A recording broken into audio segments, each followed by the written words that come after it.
জীবনে কিছু জিনিস এমন হয় যেটা ইচ্ছে না থাকা সত্ত্বেও কাটতে হয়। আমার এই গোলাপ ফুলটাকেও কিন্তু আজকে কেটে ফেলে দিতে হবে। তার কারণ ফুল ভালোবাসবো আর ফুলের রানীকে ভালোবাসবো না তা কি হয়? তো গাছটাকে আজকে রিপোর্ট করতে বসে পড়লাম। আর দেখো, আর এই গোলাপ গাছটাকে কিন্তু আমি আনার সঙ্গে রিপোর্ট করিনি। প্রায় ৪-৫ দিন পরে আমি এটাকে রিপোর্ট করতে বসেছি।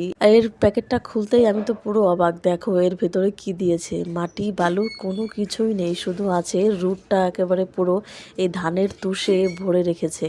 তো এই হালকা একটু ছাড়িয়ে দিলাম। তারপরে মনে হলো যে না আরেকটু বেশি হয়ে গেছে, আরেকটু ছাড়িয়ে দিই। তাহলে হয়তো রুটটা খুব সুন্দরভাবে অল্প কয়েকদিনের মধ্যেই আমার এই মাটিটার সঙ্গে মিশে যেতে পারবে। তো আরেকটু ছাড়িয়ে দিলাম। আর এত সুন্দর একটা ফুল ফুটেছে, সত্যি বলছি ফুলটাকে কাটতে আমার একদমই ইচ্ছে করছিল না। কিন্তু গাছ বাঁচাতে গেলে আমার এই ফুলটাকে কেটেই ফেলতে হবে। তো মনের উপরে পাথর রেখে ফুলটাকে আমি অবশেষে কেটেই ফেললাম। দেখো কত বড় সাইজের ফুল ফুটেছে। একটা ফুল তো তাই এতটা বড় হয়েছে।